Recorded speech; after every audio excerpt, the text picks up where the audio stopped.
Welcome back नाजरीन, आप देख रहे हैं जागो दुनिया। सुंदस जमील और फारूक हसन के साथ एंड सलमान गनी साहब भी मौजूद हैं आपके साथ। अस्सलाम वालेकुम। वालेकुम अस्सलाम, बिस्मिल्लाह रहमान रहीम। अस्सलाम वालेकुम ख़वातीन हज़रात, कैसे हैं आप? ठीक ठाक हैं? आज की बड़ी इंपॉर्टेंट खबरें, मैंने बड़ी तैयारी की थी, इतनी तैयारी की कि मुझे देर हो गई। हाँ, मुझे पूरा यकीन था इसी वजह से। अच्छा गनी साहब कैसे हैं आप? ठीक ठाक हैं? आपने ज़्यादा मिस तो नहीं किया? नहीं, आपको किया? कल PS 94 में इलेक्शन था औरंगी में, कराची में, और सिंध असेंबली का वो जो सीट वेकेट हुई थी हैदर भाई की शहादत से, उसके बाद उस पर MQM के कैंडिडेट जीते एज यूजुअल।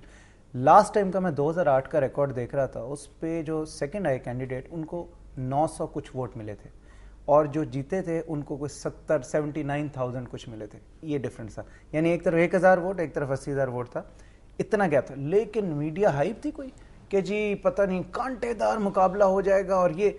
अच्छा आई डोंट नो कि क्या हुआ, वही मतलब कि जो कि फैक्चुअल स्टेटमेंट थी, मतलब MQM के कैंडिडेट जीत गए वहाँ पे भारी अक्सरियत से, जिस तरह के लास्ट टाइम जीते थे। कहने का मकसद ये कि क्या इस तरह मुमकिन है कि कई मरतबा कोई नॉन इश्यूज़ को भी इशू बना दिया जाता है चंद लोगों की वजह से? इसमें कोई हकीकत? इतना टाइम ही मैं लूंगा जितना आपने क्वेश्चन पे लिया। मैं कहता हूँ डबल टाइम। आपके ख्याल में कराची का कल ज़िमनी इंतखाब इम्पोर्टेंट था या वहाँ पे जो 36 लोगों की जानें गई हैं? 36 लोगों की जानें, बिल्कुल बिल्कुल। देखिए फारूक, बात ये कि ये कराची में हो क्या रहा है। देखें, कराची पाकिस्तान का मौशी हब है, मिनी पाकिस्तान है। वहाँ पर सिंधी भी मौजूद हैं, पंजाबी भी मौजूद हैं, पठान भी मौजूद हैं। ये टारगेट किलिंग्स कौन करता है? क्या वहाँ पर हुकूमत की रेट मौजूद है? आप 80,000 वोट लें या 91,000 वोट लें, आप वो लोग जो वोट लेने वाले हैं वो जवाबदेह होते हैं। जहाँ पर मौत रक्स कर रही हो वहाँ पर आप वोट नहीं बताया करते कि ये सारे पावर प्लेयर्स हैं इसके पीछे। इसमें तो कोई शक नहीं। कहा गया जी कि आपको याद होगा कि वज़ीर आला के एडवाइजर ने आपके प्रोग्राम में कहा था आप तो इंफॉर्मेशन के एडवाइजर हैं जी वो। जी, अब तो वो इंफॉर्मेशन की एडवाइजर है। ये कुछ देर पहले की बात उन्होंने कहा हुकूमती रिट नहीं, तो उस हुकूमत का वजूद किस तरह है? उन्होंने कहा था कि लैंड माफिया कुछ जगहों पे ज्यादा स्ट्रॉन्ग है। देखिए, लैंड माफिया की भी बात जब हम करते हैं, बात ये कि जब भी इस तरह की सूरत हाल पैदा हो, ये टारगेट किलिंग कोई 2 रोज पहले की बात तो नहीं। 10 प्रोग्राम आप कर चुके हैं कि जी ये टारगेट किलिंग क्यों होती है। और अब सिंध के गवर्नर जो हैं, मैं अभी बात कर रहा था कि प्राइम मिनिस्टर साहब मुफाहमत की बात कर रहे थे और MQM के गवर्नर रिजाइन लेके प्रेसिडेंट के पास पहुंचे हुए थे। देखें, ये वो तजादात है जिसने पाकिस्तान के अंदर एक बहरानी कैफियत पैदा की है, और ये बहरानी कैफियत का सद्देबाब तकारीर से नहीं होगा। प्राइम मिनिस्टर साहब को तकारीर करते रहते हैं। लेकिन गंज साहब, बहरान के हवाले से बात करें तो नवाज शरीफ साहब की कुछ देर पहले जो कॉन्फ्रेंस हुई थी, प्रेस कॉन्फ्रेंस हुई थी कुछ दिन पहले, उसमें उन्होंने कहा था कि बहरान के जिम्मेदार सदर आसिफ अली जरदारी हैं और 25 साल प्लान होना चाहिए। और एब्रप्टली उन्होंने कहा था, उन्होंने कहा कि जी जितने भी वो केसेस हैं वो सामने लेके हाथ बहुत हुए और उन्होंने मुखातिब करके कहा कि आसिफ अली जरदारी आपकी वजह से। मैंने बात ये कि इस वक्त जो सूरत हाल है, आसिफ अली जरदारी साहब की पोजीशन इसलिए है कि वो पीपल्स पार्टी के चेयरपर्सन भी है, सारी जिम्मेदारी उन पे है। देखें, इस हुकूमत से लोगों को ये तवक्को थी कि जब ये हुकूमत बनेगी, और पहली हुकूमत जिनके पास एक वाज़ेह प्रोग्राम मौजूद था मैसाक जमहूरियत की सूरत में, प्राइम मिनिस्टर साहब ने तो ये क्रेडिट भी ले लिया। देखें, उन्होंने कहा कि जी जब जजेस की बहाली का मैं नोटिफिकेशन करने जा रहा था तो मुझे थ्रेट थी, आर्टिकल 6 की धमकी दी गई, लेकिन उन्होंने ये नहीं बताया कि वो जब उस पर नोटिफिकेशन दे रहे थे उस वक्त हो क्या रहा था मुल्क के अंदर।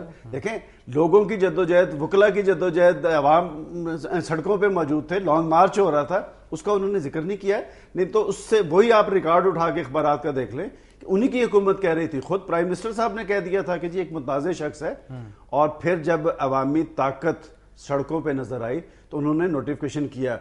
बात यह कि आज तक 3 साल हो गए, आपने मुल्क के अंदर एक तमाशा लगाया हुआ है। बड़ी माजरत के साथ, पाकिस्तान के इश्यूज तो कुछ और हैं। 17 करोड़ अवाम मसाइल की आग में जल रहे हैं। देखिए, महंगाई है, गुर्बत है, पसमानदगी है, बेरोजगारी है, इसका हल तो इन्होंने कुछ नहीं दिया जी। हर काम जनरल मुशर्रफ ने ये किया था, जनरल मुशर्रफ की पॉलिसीज थी, उनके इकदाम थे कि तू इधर उधर की ना बात कर, ये बता के काफिला क्यों लुटा, हमें राजनों से गरज नहीं, तेरी राहबरी का सवाल है, इनका सियासी केस क्या है। देखें, इसी प्राइम मिनिस्टर ने कौमी असम्बली के अंदर कहा था कि अदालत उज़्मा के फैसले पर उसकी स्पिरिट के मुताबिक अमल दरामद करेंगे। कल वो जिसकी बहुत कम एक्सपेक्टेशन थी, PML काफ और PML नवाज का पहला फॉर्मल रब्ता हुआ और कई सालों के बाद हुआ। एक कोल्ड वॉर चलती आ रही थी और बयानात का सिलसिला भी था, اور پھر ہم نے دیکھا کہ سینیٹر طارق عظیم میاں شہباز شریف صاحب کے ساتھ کل ان کی میٹنگ ہوئی ہے.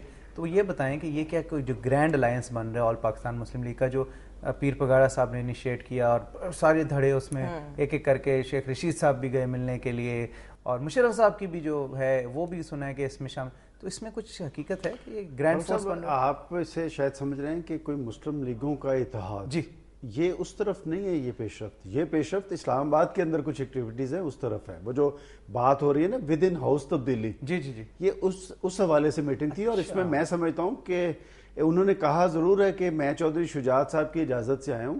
یہ دونوں سینیٹرز کو میں جانتا ہوں کہ یہ انڈیویجولی پہلے بھی رابطے میں رہے ہیں, بڑی پازیٹیو سوچ اور اپروچ کے عمل ہے. احسن ظفر صاحب, طارق عظیم صاحب.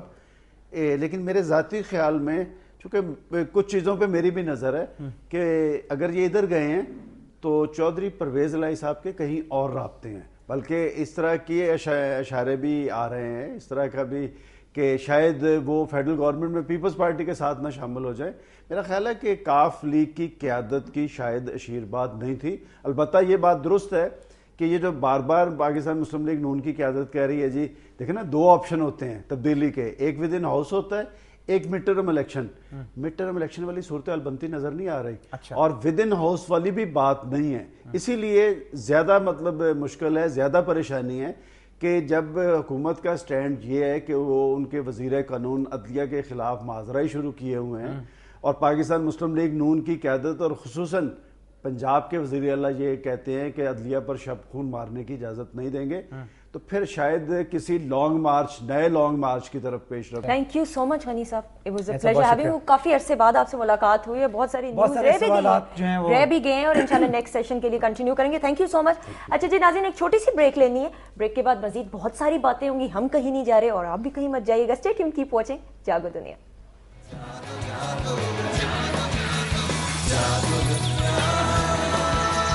Jago